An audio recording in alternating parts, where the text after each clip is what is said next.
नमस्कार, मैं हूं अजय मिश्रा। क्यूवाइब नेटवर्क में आपका स्वागत है। मार्केट मूड्स में आज सबसे पहले बात करेंगे लियांग वेनफिंग की। लियांग वेनफिंग एक ऐसा नाम जिसके कंपनी को तो आज दुनिया जान रही है, कंपनी के नाते इनको भी लोग जान रहे हैं, लेकिन बहुचर्चित कंपनी डीप सीक के फाउंडर लियांग वेनफिंग 40 साल की उम्र में जो कल पूरी दुनिया के बाजार में सुनामी इनके कंपनी ने लाया, ये लियांग वेनफिंग दरअसल 30 साल की उम्र से ही मार्केट और मार्केट के गतिविधियों में संलिप्त थे।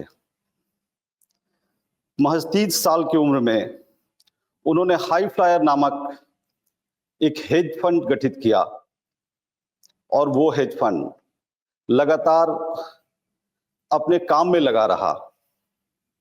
2020 के बाद जब अमेरिका के बहुत रेस्ट्रिक्शंस के बाद भी वो एनवीडिया के चिप्स चाइना में मंगा रहे थे, तो उनके साथियों को उन पे संदेह होता था।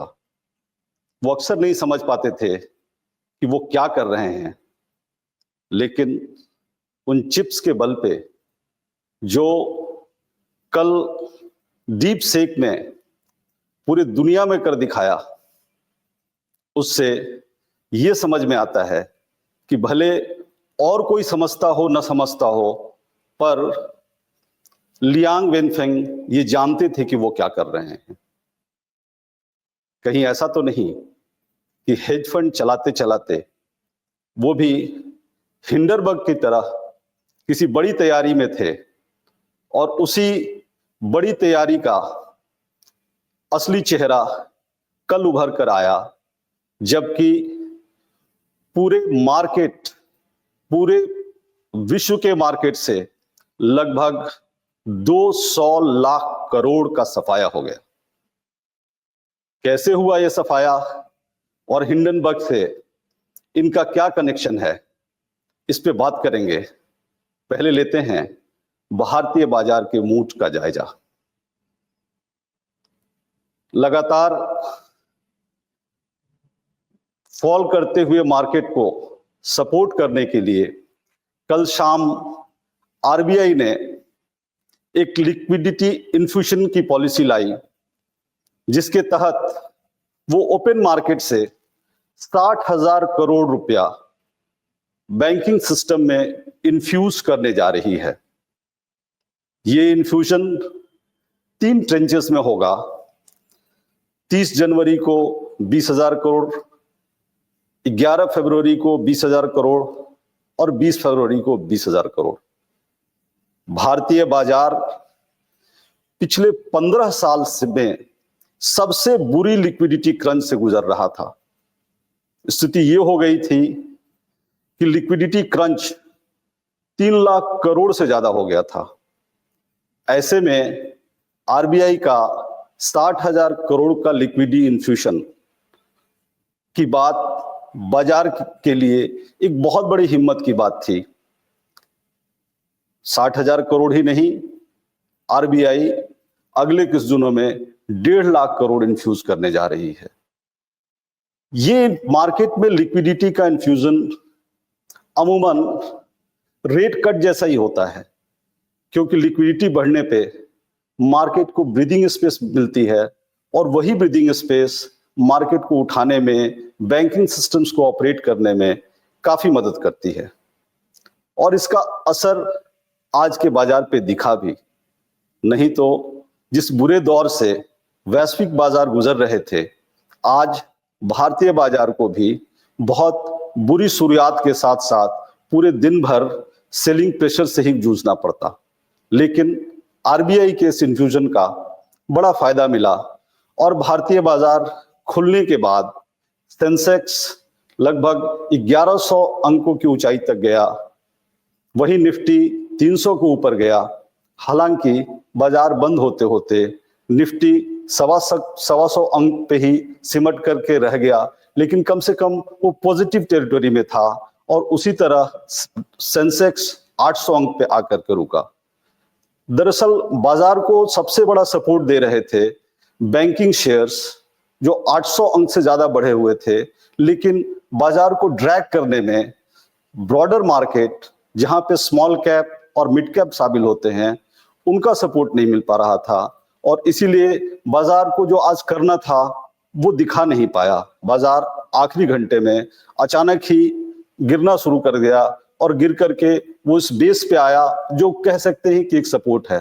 दरअसल इसके पीछे रिटेल का पार्टिसिपेशन नहीं होना, क्योंकि पहले पहल जिस तरीके से बाजार उठा उसमें जाहिर तौर पर वो शॉर्ट कवरिंग थी और शॉर्ट कवरिंग के साथ में अगर कुछ सपोर्ट आया होता मार्केट को तो मार्केट होल्ड करके एक नई ऊंचाई की तैयारी में होता, लेकिन वो हो नहीं पाया।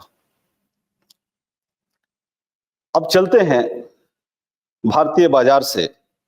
कल की जो सुनामी मची और जो सुनामी अभी तक लगातार बनी हुई है, वो उसका असर हांगकांग में आज जैसे पॉजिटिव में दिख रहा है, बाकी एशियाई बहुत सारे मार्केट, चीन, संघाई, ताइवान, ये सब बंद हैं एक सप्ताह के लिए, इसलिए उस पे वो असर नहीं दिख रहा है। लेकिन देखा जाए कि लियांग वेंगफेंग की कंपनी डीप सीक ने किस तरह की तबाही मचाई थी कल। दरअसल ये मानते हैं, लोगों का क्लेम है और बाजार में ऐसी बात है कि डीप सीक को खड़ा करने में उनके इन्वेस्टर्स ने $6 मिलियन से लेकर के मैक्सिमम $1 बिलियन का इन्वेस्ट किया था। पर इतने छोटे से इन्वेस्टमेंट पे अगर एक दिन में बाजार, खासकर यूएस मार्केट को अगर देखें तो वो $1 ट्रिलियन गिर जाता है। $1 ट्रिलियन केवल यूएस मार्केट के गिरने में सबसे बड़ा योगदान एनवीडिया जैसी कंपनी की होती है, जो अकेले $600 बिलियन गिर जाती है।